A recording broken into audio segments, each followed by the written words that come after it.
tomato concentrate, citric acid, spices, dried clam broth.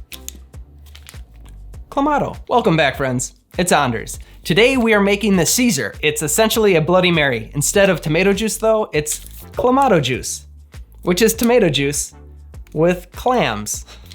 You can't see them in here. It's clam juice. I haven't had it before. I also haven't had this cocktail, obviously, so I'm excited to try that. Apparently, this is the unofficial drink of Canada. Maybe it's official, I don't know. But I'm not Canadian, so I'm no expert. May need to phone a friend. This will be fun. If you're new to the channel, hit that subscribe button for more sips, tips, and recipes. And let's go make the Bloody Caesar. To the bar.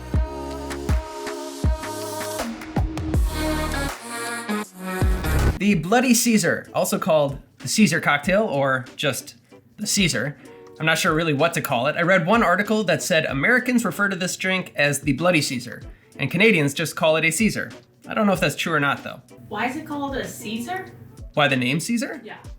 I don't know why it's called Caesar. It's like a Bloody Mary, but instead of Mary, Caesar. We need a Canadian. Jean-Félix would know. He's Canadian. Yeah. I could call him. No. Yeah, he'd help me out. You think he'd answer? It's worth a try. All right, we're gonna get to the bottom of this. Why is it called Caesar? It's ringing. I don't know why I'm nervous. That's good. I love it. Oh. What's up, man? Hey, Jean-Félix, how are you? I'm pretty good. How you doing? Good, good. What you drinking? Wisconsin old fashioned, man. You got me hooked on it. I love it. That's awesome. You are officially a true Wisconsinite. I am. Maybe not, but getting there. Awesome. Well, hey, I've got two quick questions for you. I'm filming the Bloody Caesar here on the channel, and I wanted to know, first of all, why is it called Caesar? And is it called Bloody Caesar or Caesar? All right. First, we call it Caesar and Bloody Caesars. You just like come into a bar in Canada and you ask for a Caesar, we will understand. You ask for a Bloody Caesar, we will also understand. So this is totally up to you. We say it was created in 1969 in Calgary. It was for the Calgary Inn Hotel. The bartender actually created the cocktail for the opening of an Italian restaurant into the hotel. And he created the cocktail thinking about his favorite Italian dish, pasta alla vongole. So he muddled some clam, added some tomato juice, vodka, some spices, and he created this Bloody Caesar. And he called it the Bloody Caesar because of, obviously, Italian Caesar. You get it? Yeah, I get it. So that's the reason why. But he really perfected the recipe, adding some spices, and he made it so popular that Mott's, the company who makes now the most popular Clamato juice, asked Tim to create the recipe with the company. So the bartender who created the Bloody Caesar is also behind the recipe of the Clamato Mott's. I hope that I have the right one. What did you get? I've got the Clamato here, but I'm just making sure. It says produced under the authority of Mott's LLP, so I think I'm good. Good job. Awesome. So what? So you're making that on your channel? Yep, we're gonna do that here on the channel, and if you don't mind walking me through it, I think it might just be a little bit more authentic. Would you mind? I said, like, whenever you need my help, just call me, so we're gonna do that. Awesome. You have everything you need? Of course, I'm a true Canadian. Always have some Clamato juice here. Perfect. Let's do it. All right, I'm just gonna set you down here then. Great, so I'm gonna grab my stuff. All right, ready? I am. To the bar. To the bar, that's right. Before we get started, I wanna ask about glassware. Yes. Because I've got a Collins glass here, I've got a lowball, and then I also have a giant mug. What would you serve this in? Well, we're gonna make like Collins glass today. Well, up to you. You can also do it like in a giant mug.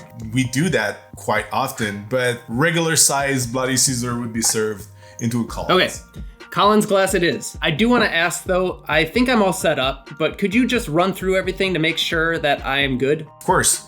Start with vodka. There's a lot of places though will serve it or offer you the choice of spirit. It is really good with bourbon, gin as well. The classic way is vodka. Then of course the Clamato juice. Got it? Here's a tricky one.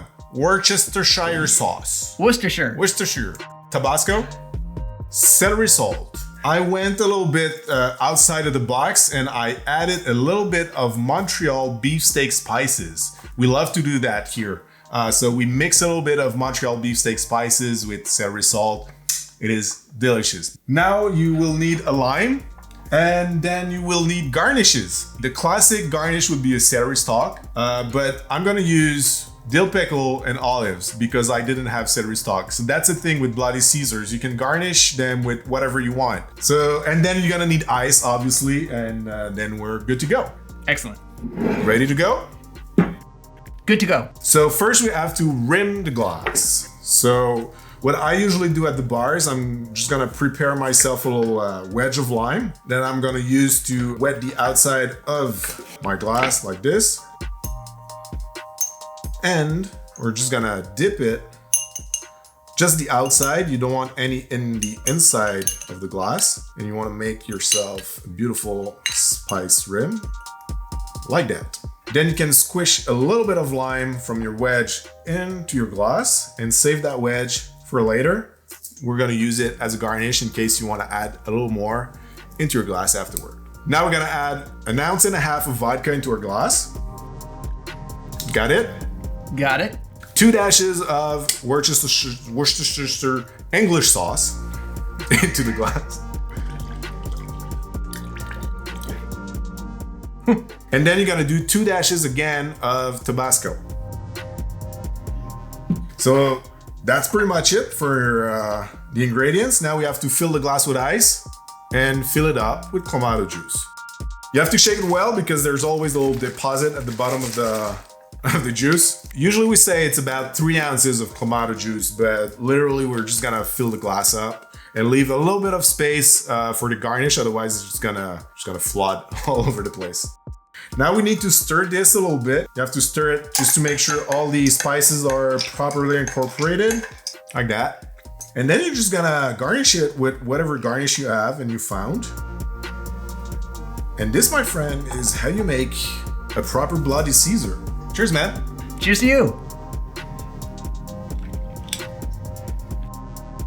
That's good. I haven't had one of those like in quite a long time, I must say. Really good.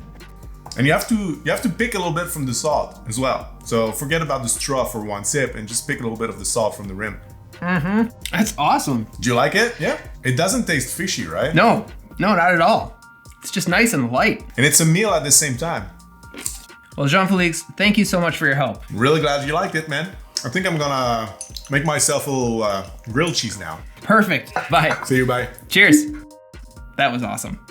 Love that guy. Special thank you to Jean-Félix over at Truffles on the Rocks. If you haven't checked out his channel yet, please do so now. Beautiful drinks, incredible cinematography. Like, subscribe, tell him I say hey, and while you're here, like and subscribe here too. I will see you next time. Cheers.